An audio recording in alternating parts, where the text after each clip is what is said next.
Hi, everyone. Welcome to our 2024 Thrive Program Information Session. We're delighted to have you with us and are very grateful for your interest in our General Operating Support Grant Program here at Rhode Island Humanities. So we wanted to introduce ourselves first off. My name is Julia Renaud. My pronouns are she and her, and I'm the Associate Director of Grants and Humanities Initiatives here at the Council. So welcome. And I'm here with my colleague. Hi everyone, I'm Melissa Wong. My pronouns are she and hers, and my title is Grants and Humanities Initiative Coordinator at the Council, and we're really happy that you're here. So before we jump into today's session, these are our goals. So we're going to start off with an introduction to Rhode Island Humanities. From there, we're going to talk about an overview of the Thrive Grant Program, including timeline and eligibility. We're also going to talk about what you can and can't use a Thrive Award for. And we're also going to be talking about funding priorities, as in how will funding decisions be made. After that, we're going to do an overview of the application so you'll know what to expect. And then we'll talk about how do you actually apply and are there any resources to help you? Spoiler alert, there are. We're also going to talk about what you can expect if you do receive a Thrive grant. And then we're going to end our session. Great. So we wanted to start off by giving you an orientation to who we are as an organization at Rhode Island Humanities. And I think the best place to start with that is our mission because it really does drive the work we do, including this grant making program.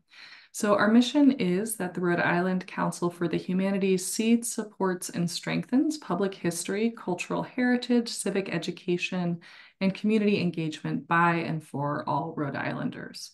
So, to break that down a bit, seeding, supporting, and strengthening is really our philosophy in terms of what our role is in the Rhode Island humanities and cultural community. We know that there's incredible public humanities and cultural work happening all over the state all the time, and it's really our role to help to support that and offer resources and connections and really help to strengthen the sector as a whole.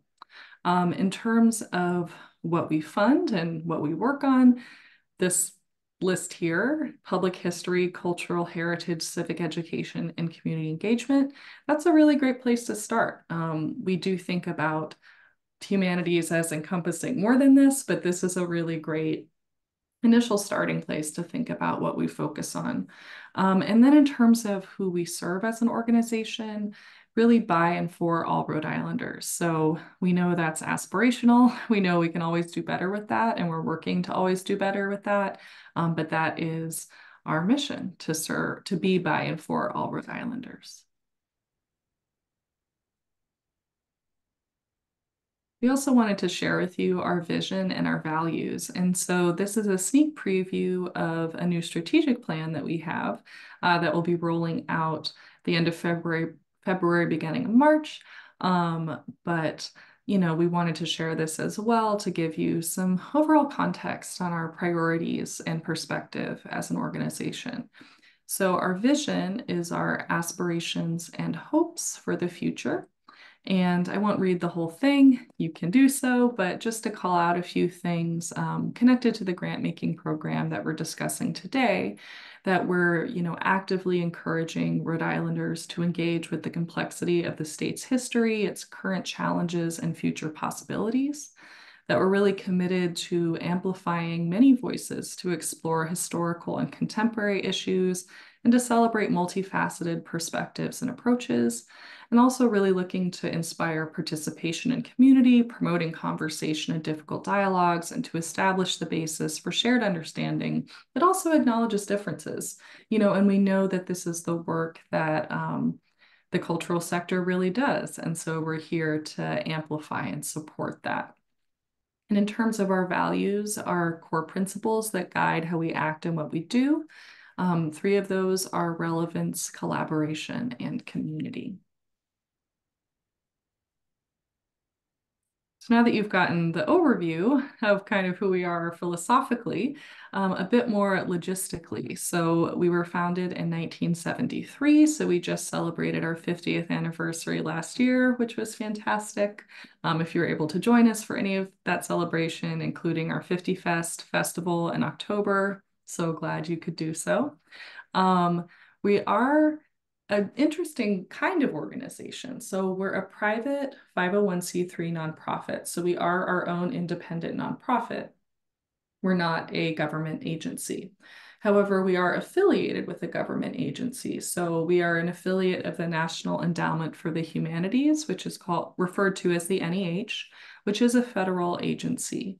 And, interestingly enough, the late Senator Claiborne Pell of Rhode Island was really instrumental in the creation of that federal agency in 1965. So the NEH and the NEA, the National Endowment for the Arts, were created in joint legislation in 1965, and Senator Pell was really a champion of that. So that's a legacy we're proud of here. So in terms of kind of why we exist in Rhode Island, well, there's a state or jurisdictional humanities council in every US state or territory. So we have 56 sister councils all over the country and the world, and which is a fantastic resource. And if you've ever lived in another state or US territory, I hope that you've come across our sister councils because they're really wonderful.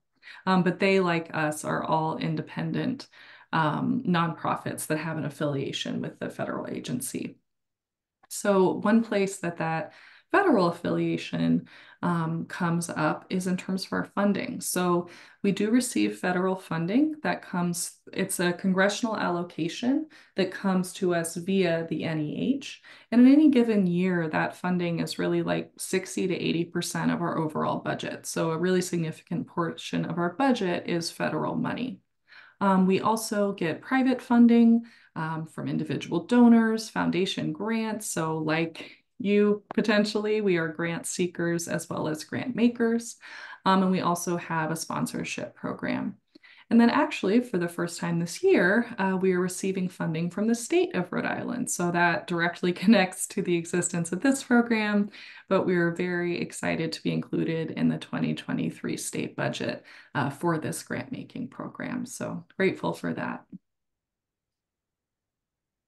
So before we get into talking about that program, I did want to share a little bit about our federal grant making program. This is just one slide, but if you are curious to learn more, we have many more resources on our website. So other than Thrive grants, we do have a major and mini grant program. These are grants that we're making with that federal money that I talked about. So they're for project grants. So that means that they're grants for specifically scoped projects that you're doing. And with those projects could be research projects, public projects, or documentary film and media projects, and they must be engaging with humanities content and humanities methods. And if you're curious about how we think about those kind of projects and what we mean by humanities content and methods, please do check out our grant guidelines. We have definitions there you can take a look at. In terms of the amounts of grants we have and the deadlines, so we have mini grants, which are for up to $2,000, and those deadlines happen quarterly, so every 3 months. So we just had one February 1st, the next one is May 1st, and those applications are open if you're curious. And then we have major grants, which, as the name implies, are for more money. So those are for requests from $2,000 to $12,000. And that deadline happens annually. So we're kind of just past this this current year's deadline, I guess. We had a deadline in January. So we've passed that for this fiscal year. But the next cycle will open back up again in the fall. So if you're interested in that, keep an eye out in the fall. And both individuals and organizations can be eligible for opportunities depending on which opportunity it is. So like I said before, please check out the grant guidelines and our website for more information. We also have a recorded information session on our website. Thank you, Julia. Now we're going to get into talking about Thrive. So, what is the Thrive program? So, like Julia just mentioned, the funding for this program comes from an allocation from the state of Rhode Island. This is the first time that's happened in our Rhode Island humanities history. So, we're really excited and thankful for this opportunity to have this program and give out these types of grants. The Thrive program will provide 18 general operating support grants of $5,000 each to eligible organizations, and the grant funds may be used for expenses related to organization operations. We're going to talk about what makes an organization eligible really shortly, and we're also going to talk about what we mean by organization operations.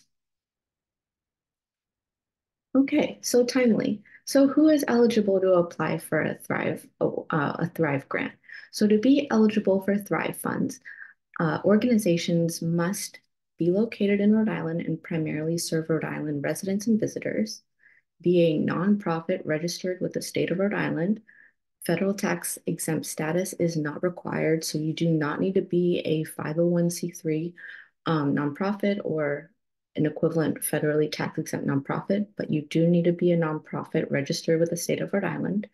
The organization must also meet the definition of one of the two types of humanities organizations definitions, and this will be determined by your mission statement as well as your programmatic activities.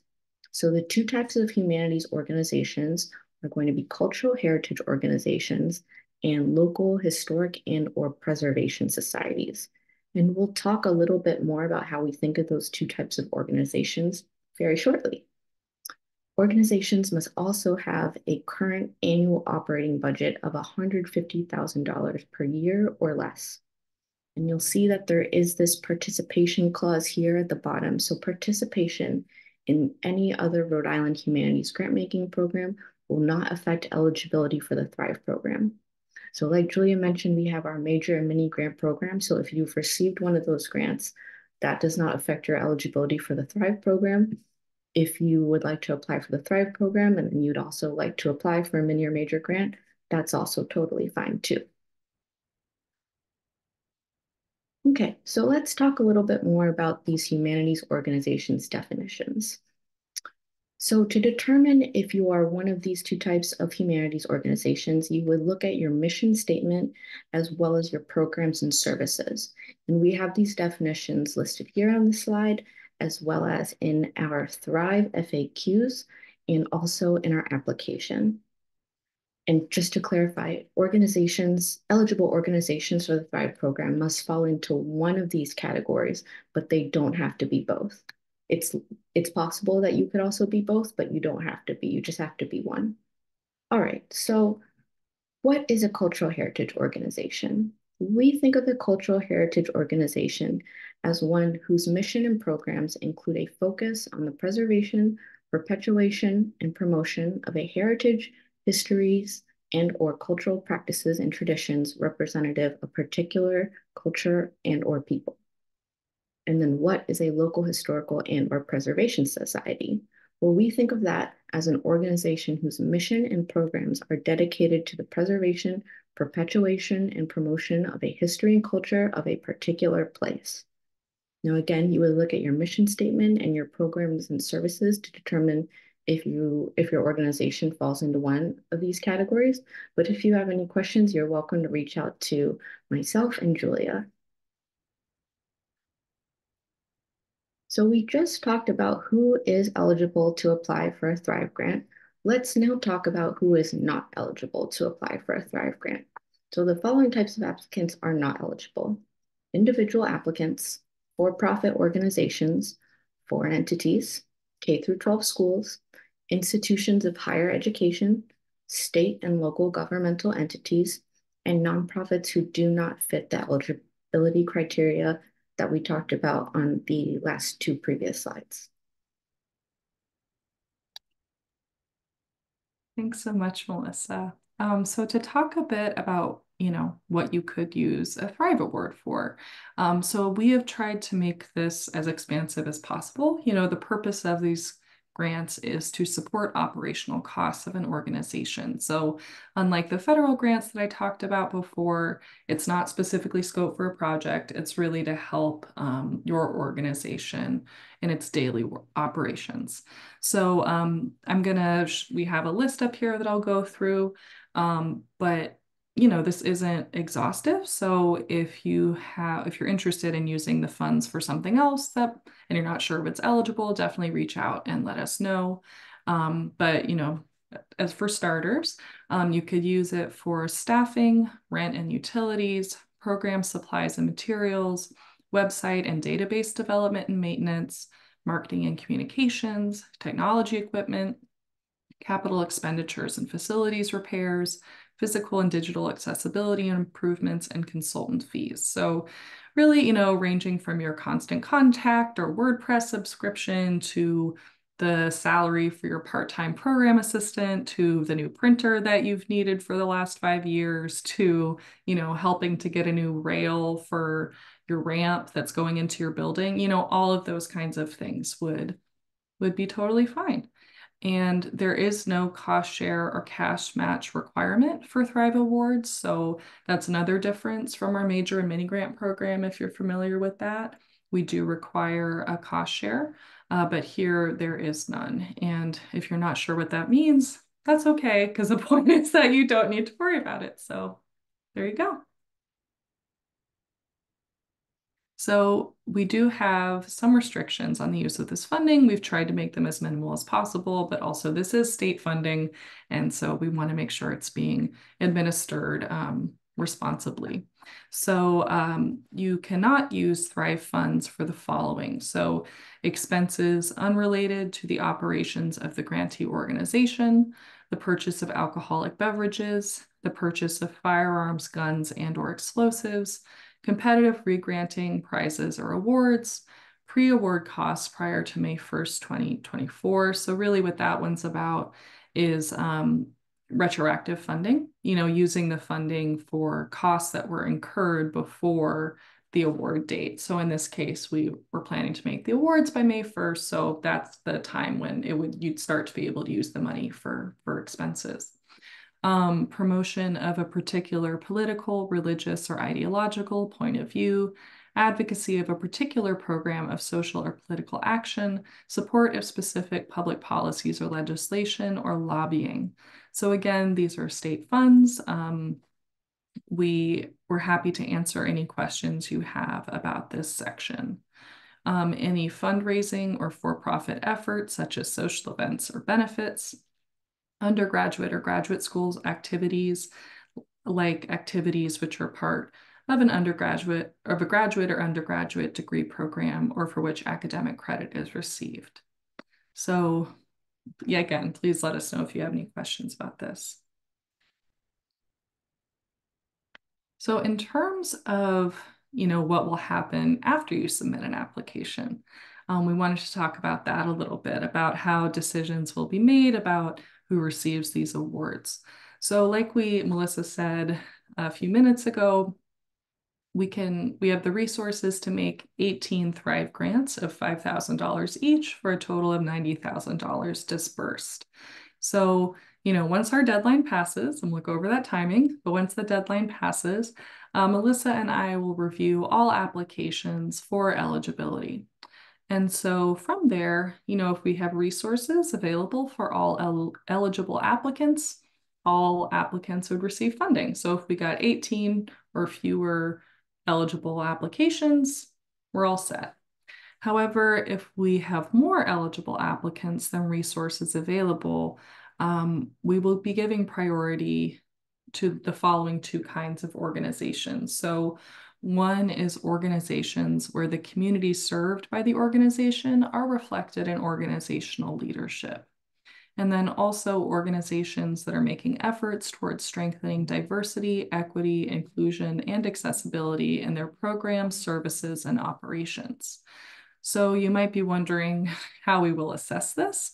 So there are questions evaluating these two priority areas on the application, and we're going to go over that in more detail in another few slides. But just so you know, it's not that we will be reading anyone's mind or doing any research to try to figure this out. We are asking you for this information and you'll be giving it to us.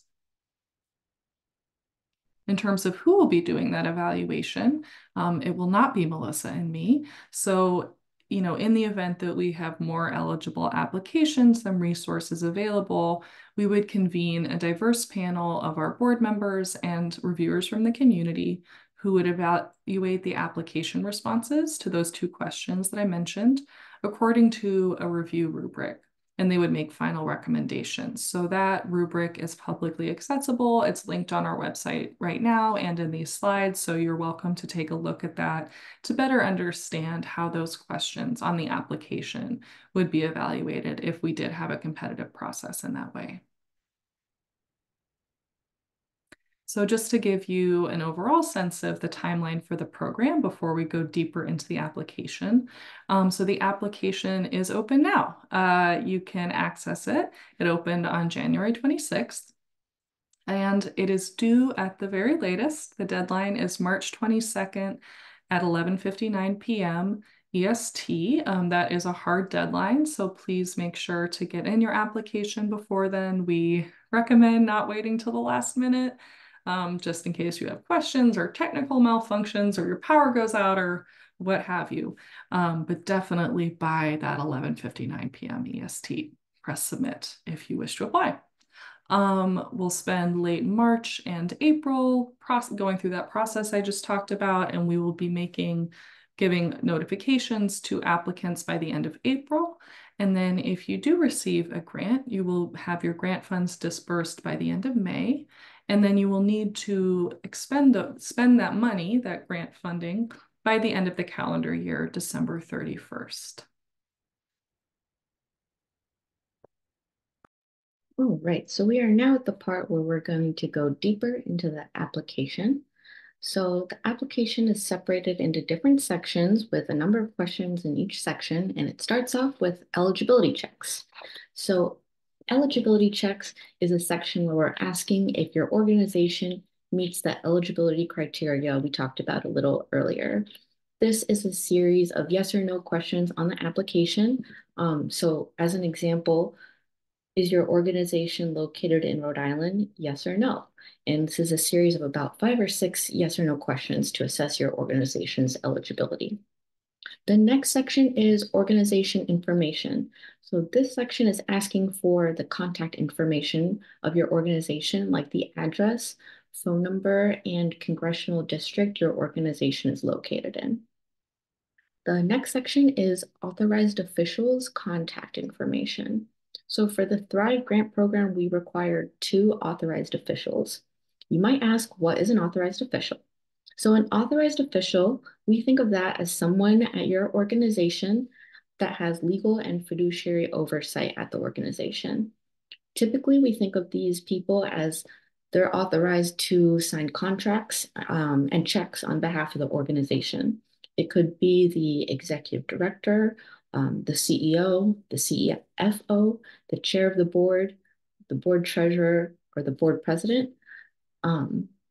For the Thrive program, you need to list 2 authorized officials, and in the event of a Thrive Award, these individuals would be responsible for the scope of the work and the budget described in the grant application. In this section, you'll list their names, their titles in the organization, as well as their email addresses, and their respective phone numbers. And then after those 3 sections, you get to the organizational overview.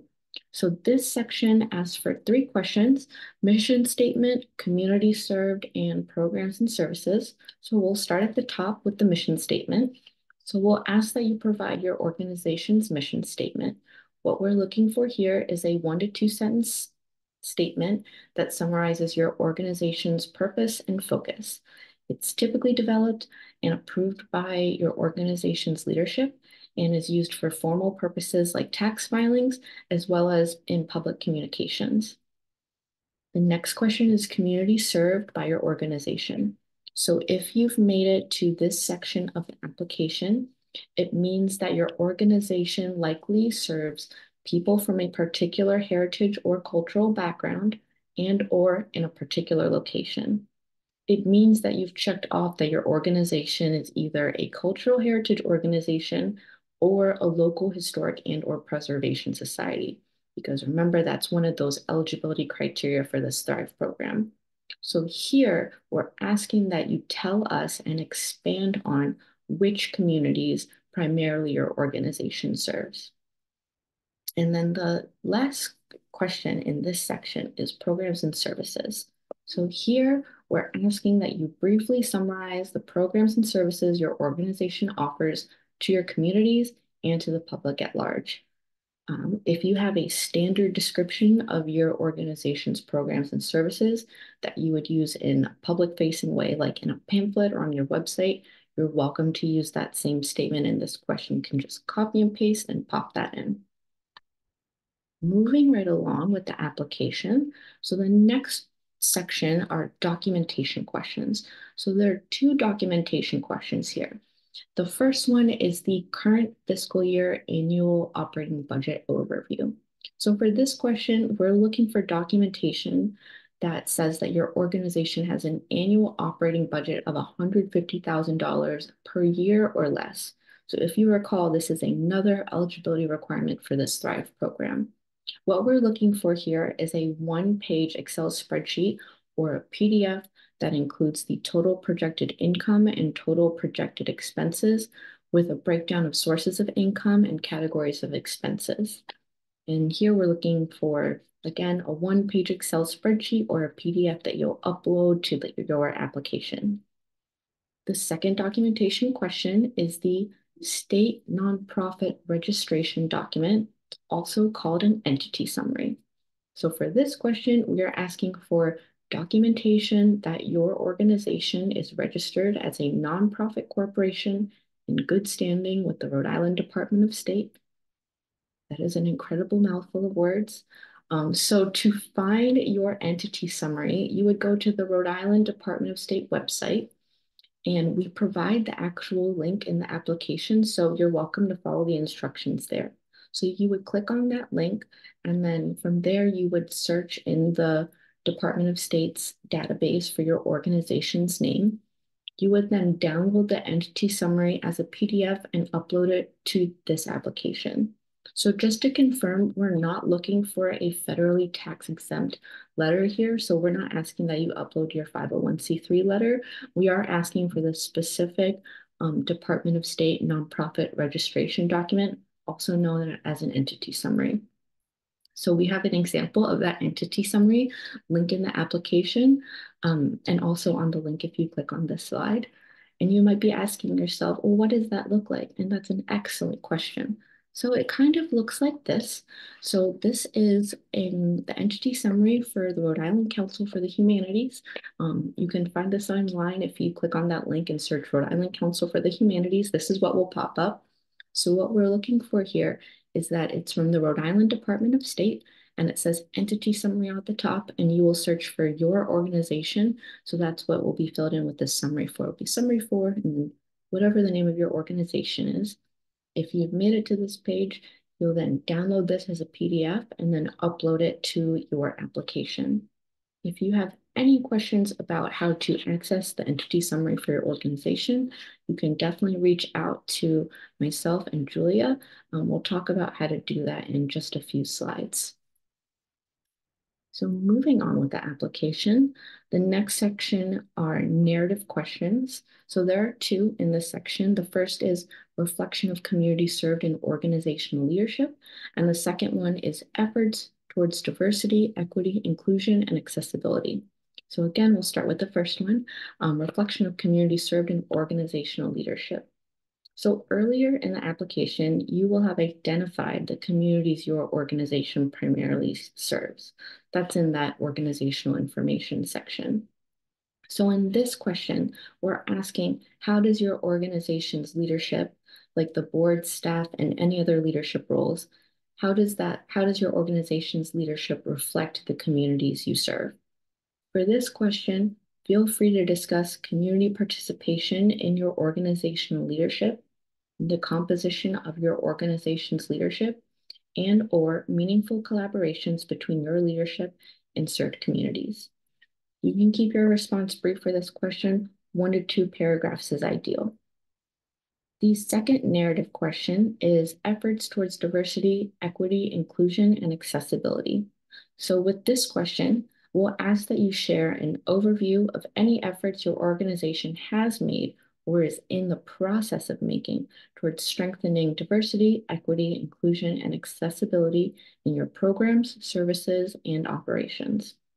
We ask that you please approach this question in a way that makes the most sense for your organization and communities. And we acknowledge that this work can be different depending on the histories, needs, and resources of organizations and communities. And what we're interested to learn is about your efforts in these areas, given your particular circumstances. So if your organization has been focusing these efforts in 1 or 2 areas of DEIA work, so for example, improving the physical accessibility of your building or creating a new program for an audience that you haven't served before, you are welcome to focus your response on those areas. And an ideal response is 2 to 3 paragraphs. The next section of the application is planned use of funds. So for this question, the information that you provide for this section is not part of evaluating your application. What we're asking is that in the event of you being awarded a Thrive grant, in the required final report, we'll ask that you tell us how you spent the funds using these categories. So in this section for the application, you'll kind of chart out your plan of how you'll plan to spend the funds.